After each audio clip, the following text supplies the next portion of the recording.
Morning, you beautiful creatures. How the devil are you? Morning, afternoon.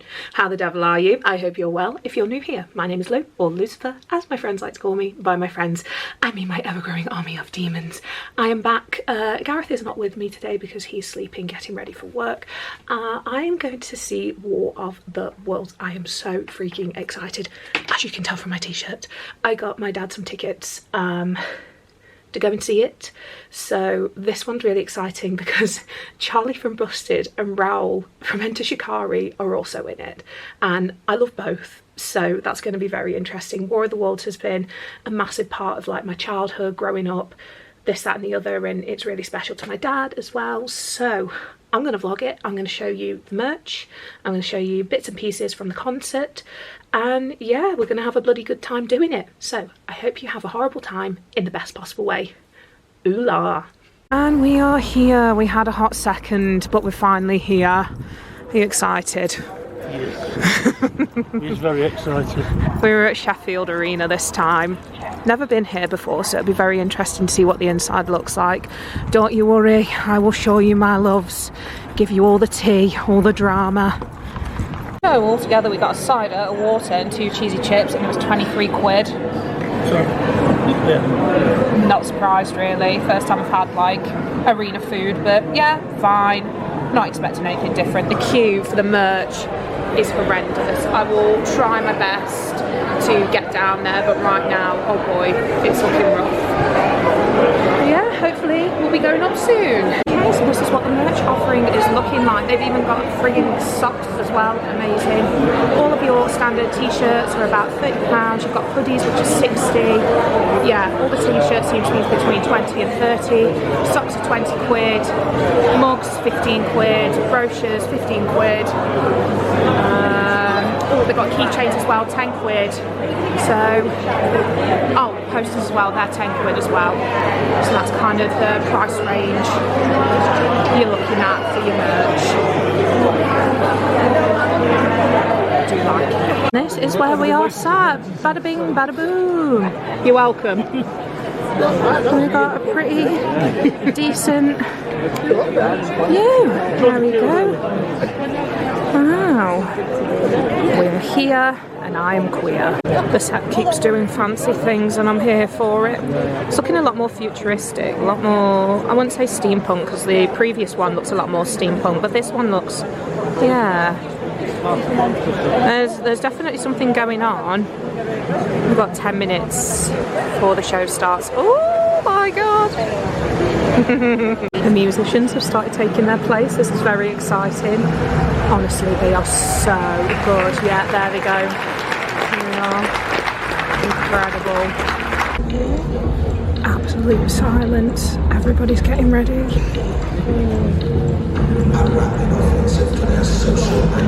Ooh. Here we go. Somewhere in the spirit of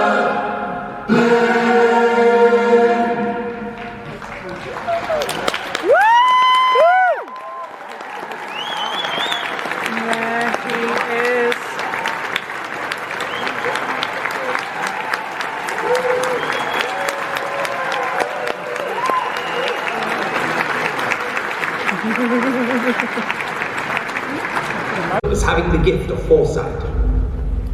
One day, just a few years ago, out walking with my brother Frank near my home in Surrey, he turned to me. He turned to me and said, "Suppose some beings from another planet were to suddenly drop out of the sky, creatures of superior power let loose amongst some gentle savages." And in that instant, I had a story.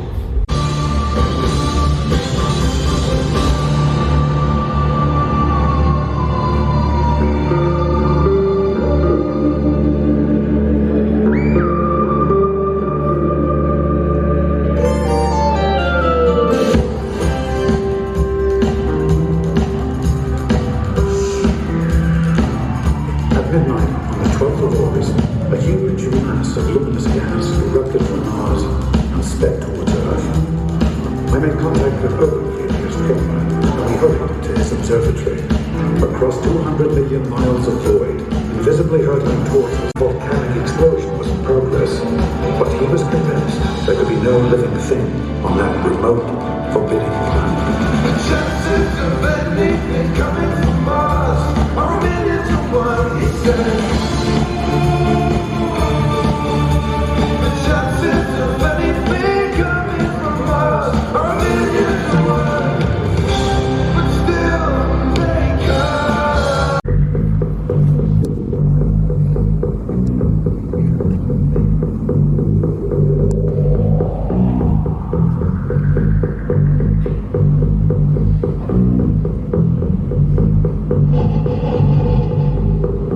A huge rounded bug, larger than a bear, rose up, slowly, glistening like wet leather. Its lipless mouth quivered, slavered, and snake-like tentacles writhed as the clumsy body heaved and pulsated.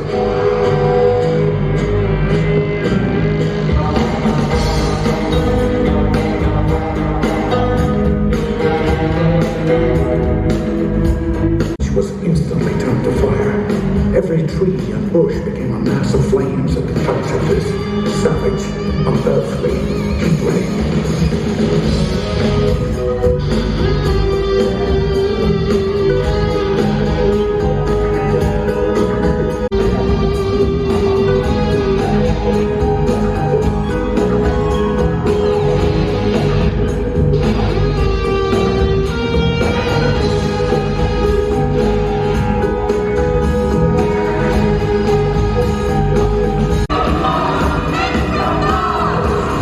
Newsboys explained that one or two adventurous souls had crawled near the Martians in the night, never to be seen again.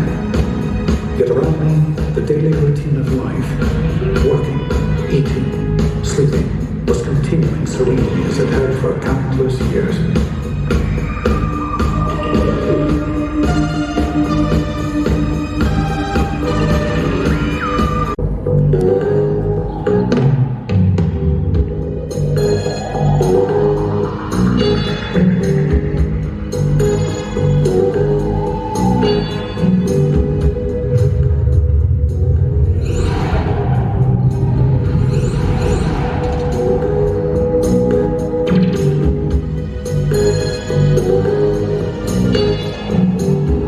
The hammering from the pit, the pounding of guns grew louder. My fear rose at the sound of someone creeping into the house. Blood and dirt. Anyone here? Come in. Here, drink this. Thank you. What's happened? They wiped us out. Hundreds dead. Maybe thousands. The heat ray? The Martians. They're inside the hoods of machines they've made. Massive metal things on legs. Giant machines for forks. They attacked us. They wiped us out. We hurried along the road to Weybridge. Suddenly, there was a heavy explosion. The ground heaved, windows shattered, and gusts of smoke erupted into the air. Look! There they are! What did I tell you? Watch out!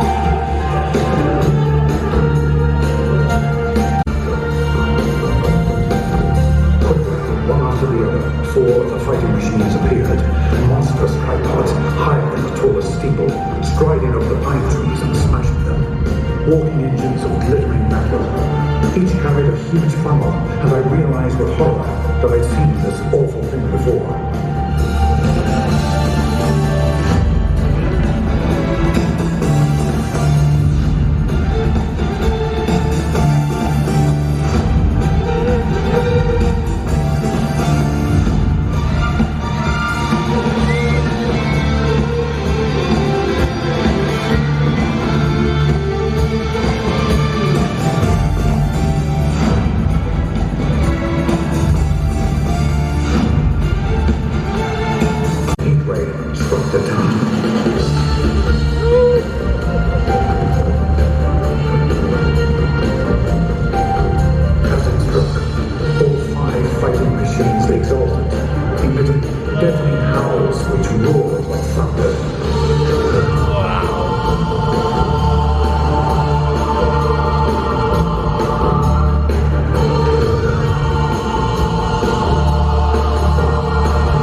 As the crowd swept me away from her.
There she goes. I'm going to take her home with me, which is mine now. I'll treat her right. I'll look after her. And here we go, we're getting ready for the second act. If anybody managed to bag some of the leaves on the ground level and doesn't mind giving them away as a charitable soul, let me know. I would love some. I really would. But here we go. Here he is, he's back again. Woo! Here comes the boy. It is the summer of 1919. Europe has destroyed itself in the war to end war. 20 years ago, I remember watching a new century being born. Now, I'm 53 years old and a man whose name is known across the globe. And I think once more of the War of the Worlds. I think of the Earth under the Martians. That was the end of the 19th century, when I felt a vast indignation at colonial violence.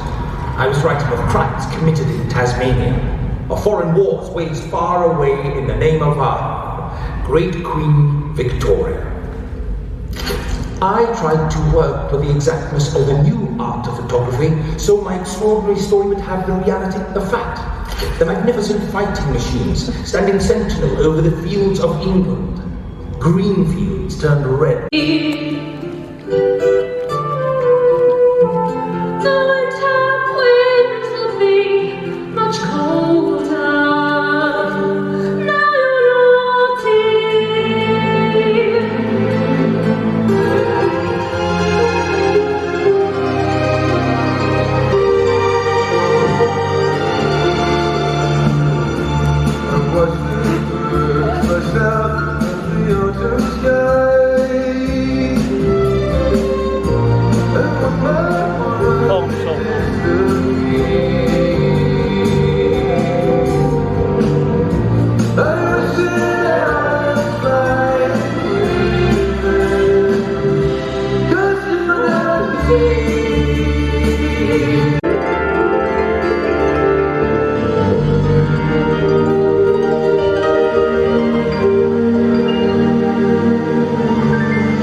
with shock as his eyes flickered open. He was alive.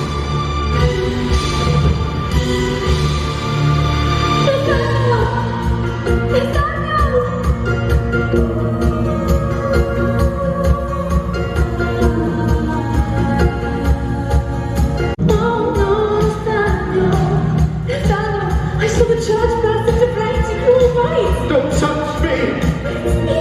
That's your wife! No, you're one of them! Hey, trouble! But they're not devils, they're Martians! Yes, they came from Mars, not from God. Lies! I saw the devil's side! The green flash in the sky! These demons were here all along!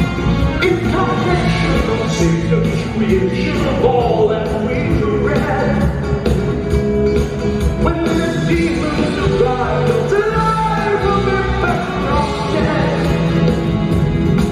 There must be something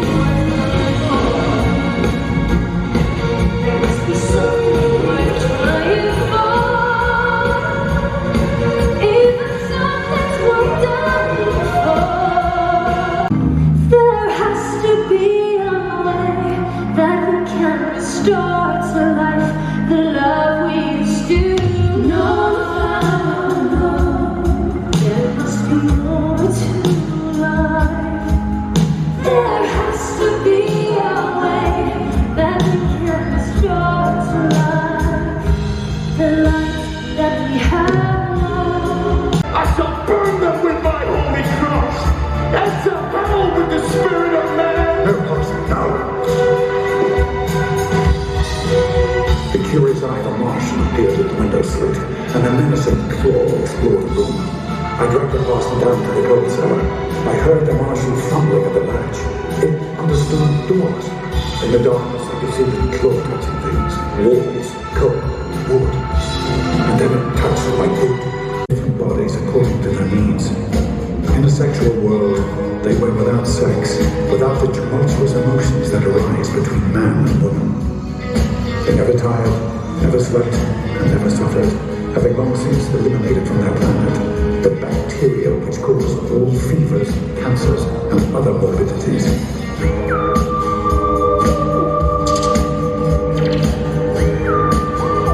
Halt! Who goes there? Friend, Be on your way! This is my territory! your territory? What do you mean? Wait a minute! It's you! The man from Maybury Hill! Good heavens, the artillery man. I thought you surely burned. I thought you surely drowned! Ants! And that's what we are now! Ants! We can't just give up. Correct. The squealing and panicking don't help. I've been inside of death before. And you know who always comes through? The man who keeps on thinking. What brought you to Islington? Thinking. Everyone was rushing away, so I headed right for the Martians. Like a sparrow goes for the crumbs. Now, people are starving in heaps out there, treading on each other. But I've everything I need. So the Martians are ready. Ready for what? The next stage, bringing over all the rest of their people. After that, they won't go catching us one at a time. They'll do it systematic. Take a look around you and the world we've come to know. Does it seem to be much more than a crazy circus show? Maybe one day we'll capture a fight machine, eh? Learn how to make them ourselves, and then I'll turn into some whacking out. Wash with our hero, wash, and then run into life, feeling the devil again. March off again. Taking part and out of confusion, the chances come at last to build a better future from the ashes of the past. In a brave new world, give me a hand on the man. We'll start all over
but maybe from the madness, something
I stopped, staring towards the sound. It seemed as if that mighty desert of houses had found a voice for its fear and solitude. Doomed. The chances of anything coming from Mars are related to what he said. The chances of anything coming from Mars are related to one. But still, they come. Generation to slaughter. The future. Who does it belong to? And who will inherit the earth? The men with kindness in their hearts? Or those with the grasping violence of Mars within them? The endless war has been won, and yet the world stands in ruins, scarred by the blasphemy of death camps and atomized cities. Soon our soldiers will return from these sites, like the men who have visited another planet. The people scattered over the country, desperate, leaderless, starved. The thousands who had fled by sea, including the one most dear to me, all would return. The pulse of life, growing stronger and stronger, would beat again.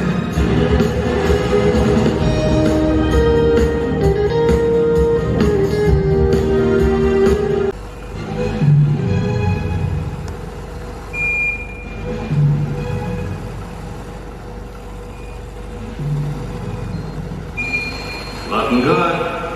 It's going good. We're getting great pictures here at NASA Control Pasadena. The landing craft touched down on Mars 28 kilometers from the aim point. We're looking at a remarkable landscape, littered with different kinds of rocks, red, purple. How about that, Bermuda? Fantastic. Look at the doom tree.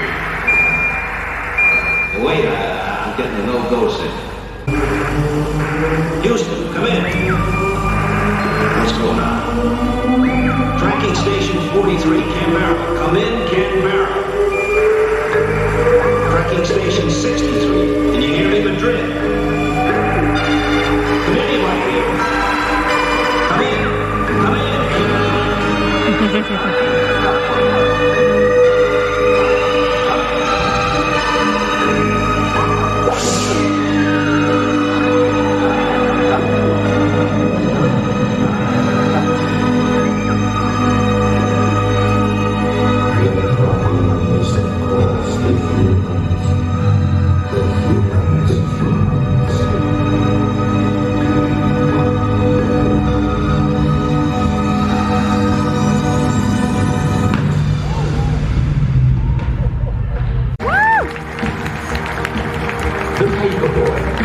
NASA controller, Jonathan Vickers.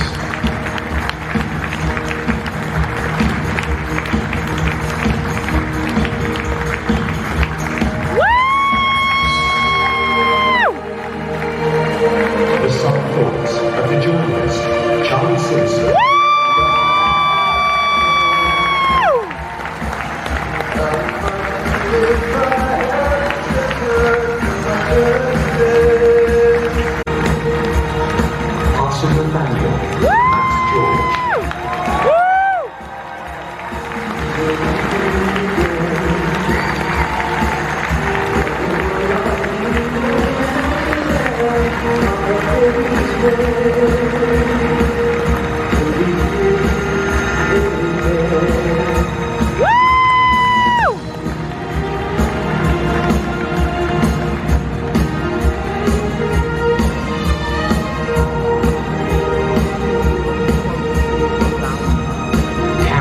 The journalist's fiance.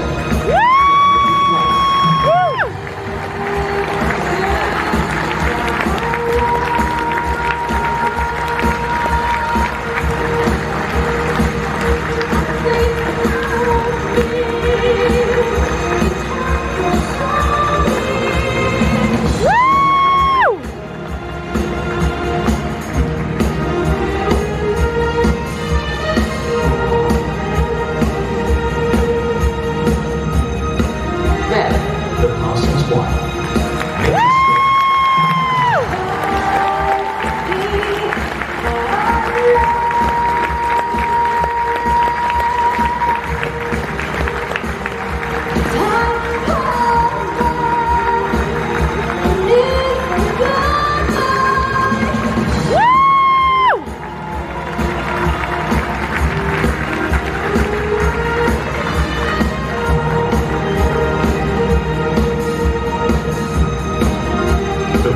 Of humanity, Nathan James.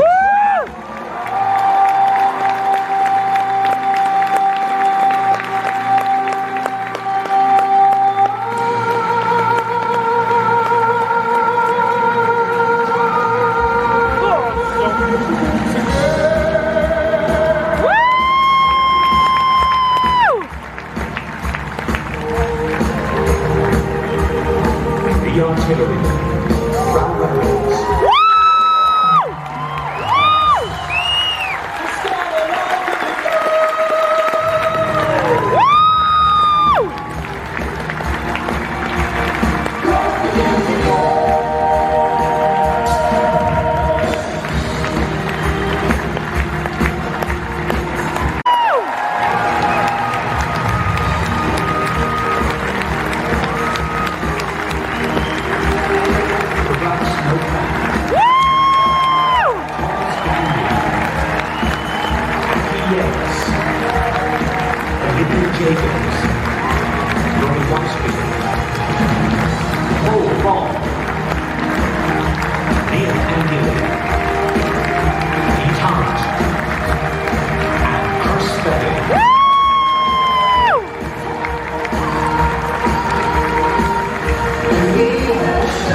Please now show your appreciation for our on-screen ensemble.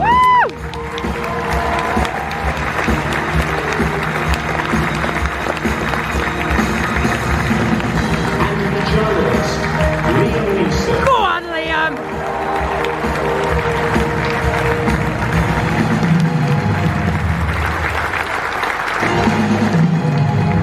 Ladies and gentlemen, Jeff Wayne.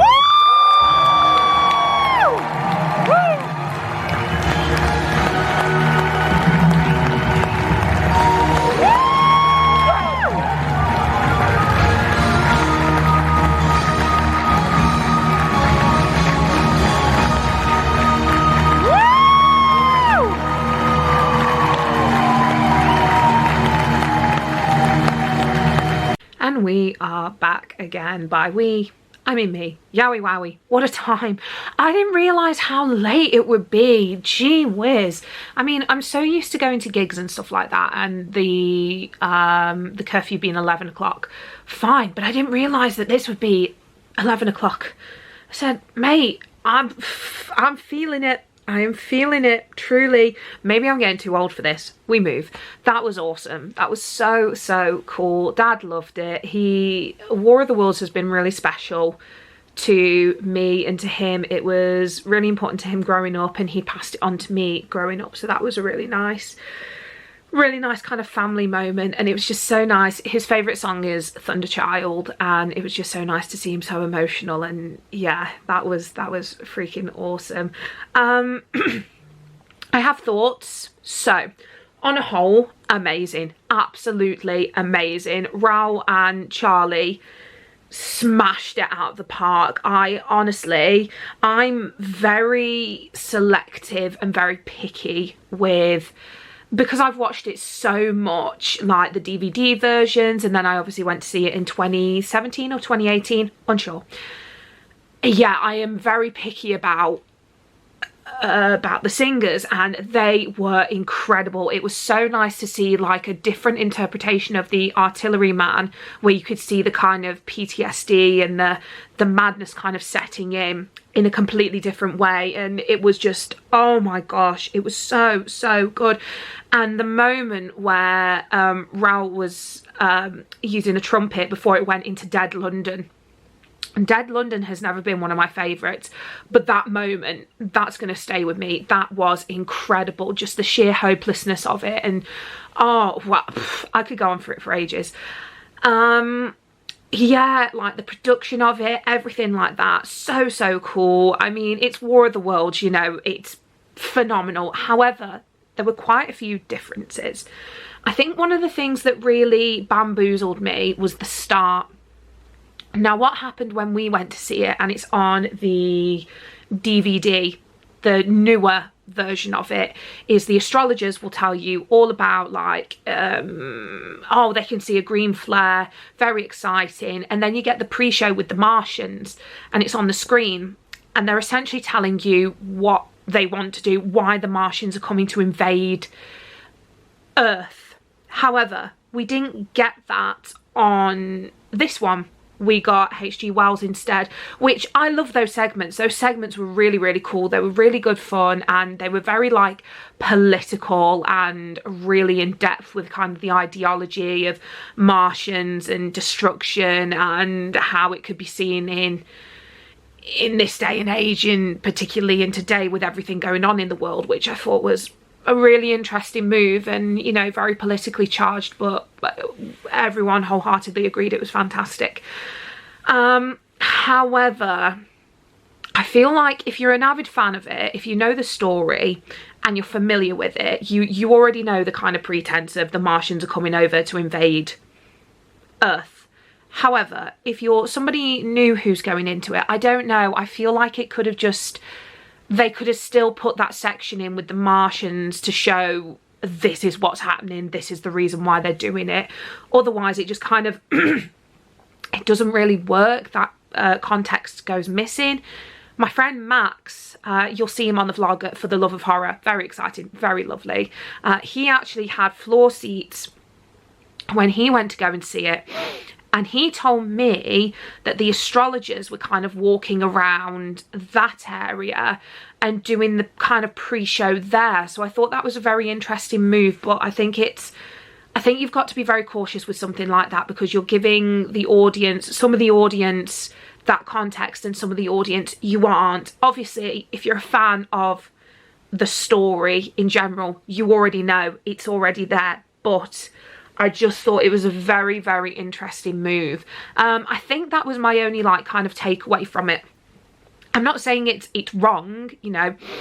The beauty of it is, with every show that you go to, excuse me, with every tour you go to, there's something different, and that is really interesting, because like it really brings back that rewatchability.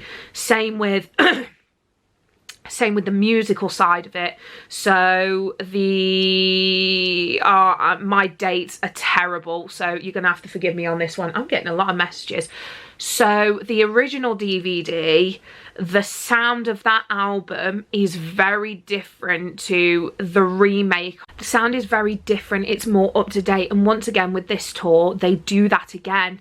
Some of it, some of the choices are amazing, fantastic. Like I said, going from I've Got a Plan into We'll Start All Over Again into Dead London, that segment was very powerful, was fantastic. However, there were just some elements that I wasn't too sure about. I really wasn't sure about.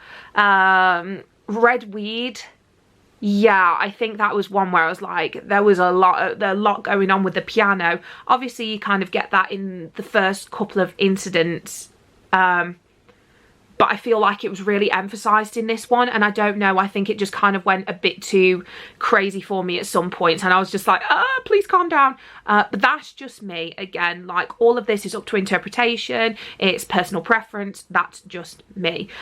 My main takeaway from this is, if you're an avid fan, if you've watched it countless times, you need to go and see it again in this new version. It is so freaking good, and especially the incorporations of the new songs and the new sections.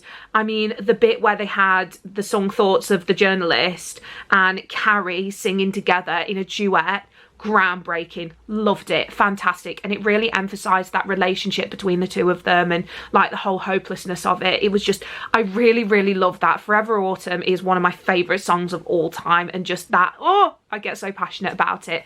It was really bloody good. I would fully recommend it to anybody. I'm not sure how many dates there are left of the tour, but I really hope that this was kind of like a little bit of an insight, or to people who haven't been able to go and see it.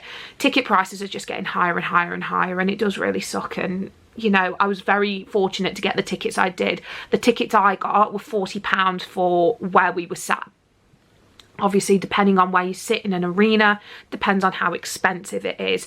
So that's my main takeaway from it in regards to ticket prices. If you want to go and see something and you don't mind sitting further back, those are your cheaper looking tickets. So just have a think about it. Have a think of the type of experience you want. I mean, the beauty of War of the Worlds is anywhere you sit, you kind of get a really good view from any angle.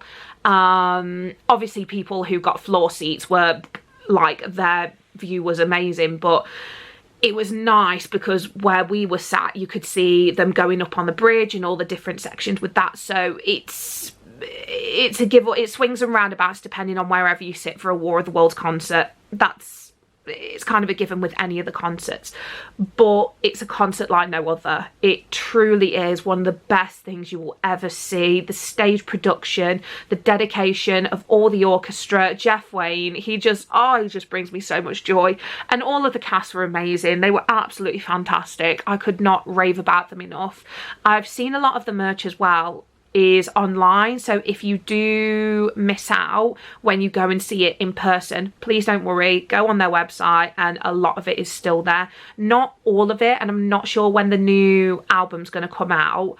I think it'll come out after the tour, but a lot of it is there, so you won't miss out on it. But I really hope you enjoyed this vlog. It was really exciting to go and do War of the Worlds again, and I just want to do it again and again and again and again. We really want to do the immersive experience again soon. I am desperate to do that immersive experience. It is one of the best things I have ever done in my life, you know, and that's big. We've done, if you've been a long time viewer of the channel, you know how much we've done, and that is still up there for me. It is one of the most amazing experiences I have ever done in my life. If you can go and do the immersive experience, please go and do it. It's fantastic. Or go and see the show. It's just so bloody good. So I hope that this has helped you guys. If you are going to watch it, amazing. Or if you're not going to watch it and you just want a little bit of a flavour, I hope this has helped as well. If you did enjoy this video, don't forget to subscribe, comment, like, because it's free for you, but it means a hell of a lot to me. So I hope you've had a good day. If not, that's okay. Always remember, tomorrow's a new day. See you later, guys.